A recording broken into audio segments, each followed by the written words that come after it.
My dog stinks. Veterinarians often get asked the question, why does my dog smell so bad?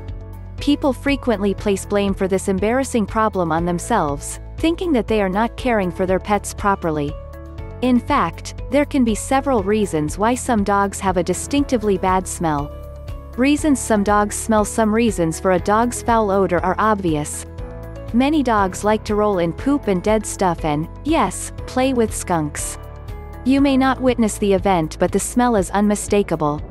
Usually, giving the dog a good bath will solve the problems associated with rolling in smelly things. For dogs who have encounters with skunks, there are several skunk sprays available, but a thorough bath to rinse the oils off the coat followed by some type of acidifying wash using diluted vinegar or tomato sauce can work. Be prepared for the scent to linger for a while, though. You may not want your best friend to sleep on the bed for a few weeks. Then, of course, there can be other issues that are not as easy to identify. The basics behind an odor from a dog's skin or coat are pretty straightforward. There is generally some type of infection, a change in the skin's composition, or an alteration to the amount of secretions the skin produces. The difficulty is in trying to figure out exactly what the underlying disease process is that's causing these skin changes. Dogs with allergies. Let's start with one of the most common culprits, allergies. Allergies typically affect pets differently from the way they affect humans. In humans, allergies cause itchy, watery eyes and sneezing, but in dogs, they often manifest themselves as problems with the skin. Dogs can have allergies to something in their food or something in the environment. The allergens to which the dog is exposed cause an inflammatory response in the skin. A whole cascade of events leads to the dog becoming very itchy, with the primary irritant causing inflammation along with secondary scratching and, ultimately, trauma from the dog scratching himself.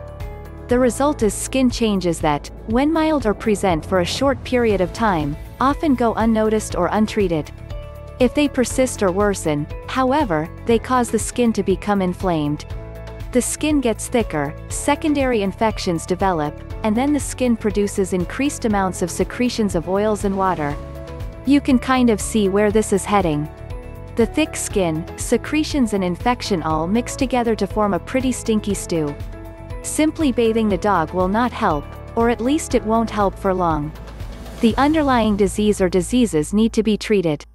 Treating allergies is beyond the scope of this discussion, but your veterinarian may prescribe things such as medicated baths, antibiotics, anti-inflammatories and primary treatment for the allergies such as a special diet or allergy shots. Canine skin infections. Yeast infections are another common underlying problem that can lead to a bad skin odor. Yeast is not a typical inhabitant of the skin, but given the right environment, they can sure flourish there. Sometimes the yeast is localized to places such as skin folds or ears, places that stay dark and moist. Often, however, the yeast can infect a dog's skin systemically. This is seen more in dogs who have had a stress to their immune system, but any dog can develop these infections. Once the yeast infection is diagnosed by your vet, treatment may include medicated baths and oral medication. Be patient, as this type of infection can take weeks or even months to clear up.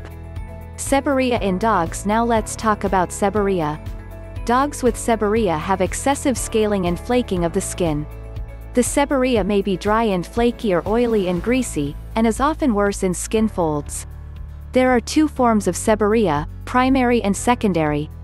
With primary seborrhea, which is often breed-specific and starts at a young age, there is no identifiable underlying disease.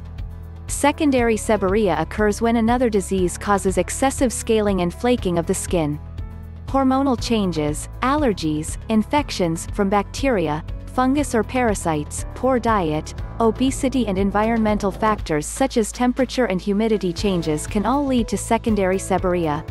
Both primary and secondary seborrhea are treated with medicated baths, as well as treatment for any of the underlying problems mentioned above. There are other specific medications and supplements that can help, and treatment is tailored to the individual dog by a veterinarian. To sum up, you've probably noticed that bacterial and yeast infections and allergies are mentioned several times. The take-home point with skin disease and chronic odor in dogs is that many different problems may be at work all at once, throwing off the normal healthy balance in a dog's skin. It can be time-consuming to not only diagnose but to treat successfully.